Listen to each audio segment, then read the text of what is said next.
Saudações, galera do canal. Hoje vamos falar do filme O Estranho Sem Nome. Trazemos hoje o convidado Miguel Garcia, um amante do gênero faroeste e dos filmes de Clint Eastwood, principalmente. É isso mesmo, Miguel? Valeu, meu amigo Alan, pessoal do canal, os inscritos. É uma honra, é um prazer participar da produção do filme do Velho Clint, um cara que eu sou muito fã, tanto como diretor, produtor, ator. E vamos lá, falar um pouquinho sobre O Estranho Sem Nome. Filme esse que está entre meus top 3 faroestes preferidos. Sim, Miguel. Depois eu vou até te perguntar quais os outros dois filmes do teu top 3. O filme também me impactou muito positivamente. Bom, no vídeo de hoje nós vamos trazer algumas curiosidades sobre esse filme e também acerca de quem é o Estranho Sem Nome. Clint havia dado a entender antes que o Estranho Sem Nome era o irmão do xerife chicoteado. Só que mais pra frente ele deu outra declaração em um documentário. Ele disse que tá com o público, tá com a interpretação do público. Ele não ia bater o martelo e dizer nada porque faz parte do cinema isso, a especulação, quem é. Aí novamente ficou aberto quem seria o Estranho Sem Nome. E ao meu ver, pelo que o filme em si mostra, é que o Estranho Sem Nome, na minha opinião também eu acho, que é o próprio xerife que veio do inferno até a cidade para se vingar. O próprio Duncan. Aquele final praticamente diz isso. O final que o anão pergunta o nome do estranho e ele fala, você sabe. Aí dá o close no túmulozinho com o nome do xerife. Mas e aí, Miguel, antes de a gente partir para as curiosidades, diz aí quem é o estranho sem nome. Pois é, Alan, a minha teoria é a sua. Eu também creio que o xerife seja o próprio Estranho Sem Nome, quando ele veio vingar a sua tortura. O que é interessante é isso do filme, né? Porque é um filme cheio de mistérios, muita interpretação por parte do público, o que faz ainda melhor o filme e mais instigante. Sem dúvida tem alguma coisa sobrenatural ali. Só da maneira que ele aparece, que ele vai embora, que é simplesmente desaparecendo da tela na nossa frente, já dá a entender que é um espírito e não realmente um parente vivo que veio se vingar.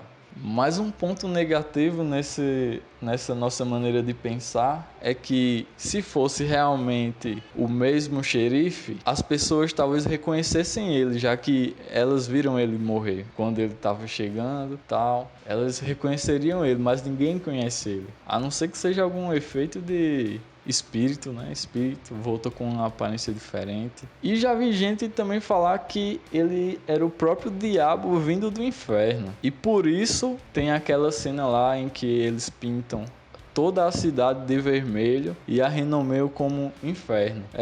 Tem um ponto aí, pelo menos. Falando nessa ação de pintar a cidade de vermelho, nós vamos para a primeira curiosidade. Foram gastos mais de 300 galões de tinta vermelha para pintar a cidade. Rapaz, bastante tinta, hein? Bastante trabalho dessa produção. Exato, Alan. Gastaram muita tinta mesmo. E lembrando, entrando uma curiosidade, os atores e as atrizes, eles mesmo pintaram a cidade de vermelho. Mas houve uma troca. Houve uma troca porque trocaram de profissionais. Eles saíram e entraram pintores profissionais para essa determinada função. E acabou por desmanchando tudo aquilo que já havia feito. Para você ver, o velho Clint colocou todo mundo para botar a mão na massa. Não importa se era diretor, se era atriz, ator, todo mundo botou a mão na massa. Viu? O homem é eficiente. Vamos lá para a curiosidade 3. Ele homenageou Sérgio Leone e Don Siegel, colocando seus nomes em lápides. Uma estranha forma de homenagem, mas Clint sempre afirma que esses dois foram os dois grandes diretores e mentores que o inspiraram a também se tornar um diretor. Outra curiosidade é que esse é o primeiro faroeste dirigido pelo Clint Eastwood. Lembrando que o Clint começou sua carreira como ator de faroeste lá em 1955, atuando na série Couro Cru, exibida aqui no Brasil. Depois disso, iniciou sua trajetória na Itália, atuando nos Spaghetti do Sérgio Leone. Foi ali onde ele alavancou sua carreira. Ali ele surgiu para o mundo como uma referência no gênero. E em 1968 atuou em outro faroeste, o Na Marca da Forca. E logo após, nesse O Estranho Sem Nome, ele começou a dirigir. Sim, esse é a Marca da Forca que eu assisti há pouco tempo. Eu tava assistindo os westerns feitos pelo Clint recentemente. Um deles tem a ver com a nossa próxima curiosidade, que é O Cavaleiro Solitário. Tem um certo paralelo entre esses dois filmes, assim como tem um paralelo entre Josey Wales e Os Imperdoáveis. Bom, o paralelo é que o Estranho Sem Nome, ele tem uma certa aura diabólica, né? Tudo ele tem a ver com essa coisa de pintar a cidade vermelho, não sei o quê, estupro, coisas sinistras, malignas. Já em O Cavaleiro Solitário, ele chega após uma reza, a menina tá rezando, pedindo ajuda pra família dela se livrar do terror dos vilões, e aí ele aparece, é um padre pistoleiro e tal, salvar todo mundo, religioso, praticamente como se em um ele fosse um soldado enviado do inferno e no outro ele fosse um soldado enviado do céu. Outra curiosidade, que o Clint usou nesse filme um visual bem diferente daquele convencional usado nos seus antigos faroeste. Muitos se esperavam a volta do poncho, que é aquele que ele usou nos espaguetes italianos, mas ele optou por uma roupa mais obscura, que retratasse tristeza, misticismo, e enquadrasse realmente esse personagem ameaçador e sombrio, que era o Clint Eastwood nesse filme. O que combinou muito com o papel do filme, trazendo aquele cara estranho, taciturno, silencioso. Tudo combinou em si, né? Muito interessante isso. Verdade, Miguel. Agora vamos para outra curiosidade.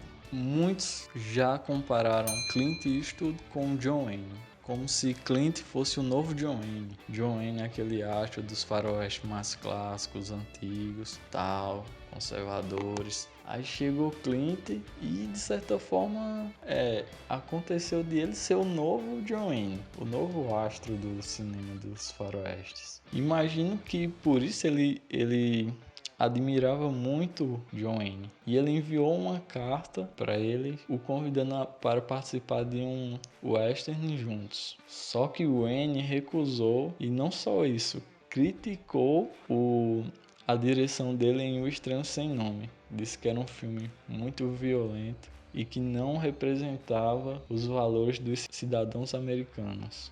Caramba, não sabia dessa, não sabia. E que arrogante, hein, o John Wayne? Que arrogante. Bom, eu já ouvi falar sobre assuntos desse tipo com relação ao John Wayne. Falavam que o cara era muito prepotente e arrogante, mas deixa isso pra próxima. Sorte teria o John Wayne se atuasse ao lado do Clint. E há aquela comparação, Clint melhor que o John Wayne e tal, mas vamos fazer um vídeo só com relação a isso. John Wayne versus Eastwood. E vamos postar aqui no canal. Eita, verdade, viu? Vai dar um vídeo show, bora fazer, bora fazer. Outra curiosidade bem interessante, e essa mostra muito bem o que é o poder do velho Clint, que o primeiro filme que ele dirige, todo mundo gerava aquela desconfiança, né? Que é até dele mesmo. Será se vai dar certo, não vai? É que esse filme ele ocupa o 11º lugar entre os faroestes de maior bilheteria da década de 70. Década essa que houve o grande aumento, grande sucesso dos westerns italianos, né? Dado esse mesmo até pelo próprio sucesso advindo do Clint. Clint que encarregou e deu o pontapé inicial nesse gênero. E o cara aí ocupa o 11º lugar de maior bilheteria dessa década. Pra mim teria até mais, viu? Pra mim teria até mais. Pontapé esse iniciado lá na trilogia dos dólares, dirigido pelo Sergio Leone. Foi ali que começou a guinada do gênero. Sim, sem dúvidas, após a trilogia dos dólares, Faroeste não foi mais o mesmo. Mudou muito, eu acredito que para melhor. Agora vamos para a penúltima curiosidade do dia. Existe um paralelo com um outro faroeste bem mais antigo. O filme Matar ou Morrer, onde 3 bandidos vão matar o xerife e ninguém da cidade quer ajudar. Todo mundo deixa o xerife pela própria conta, assim como aconteceu em O Estranho Sem Nome. Só que em Matar ou Morrer, o xerife consegue matar todos os 3. Aí, O Estranho Sem Nome parece ser com uma sequência de Matar ou Morrer, mas uma sequência onde Gary Cooper tivesse morrido para os bandidos e o espírito dele tivesse voltado para se vingar. E a última curiosidade, essa bem polêmica, né, que ainda hoje levanta as pautas sobre o caso, que é a cena do estupro, onde o Clint violenta e estupra a loirinha, né? Lembrando que essa contém spoiler, onde ela implora a atenção do Clint, que o Clint simplesmente a rejeita. O Clint, quando acaba saindo da barbearia com a garrafa de uísque, como sempre sua companheira, ela tropeça no Clint de propósito. E os dois começam a bater de boca. E o Clint a leva à força a um celeiro. E ali começa a abusá-la, violentá-la.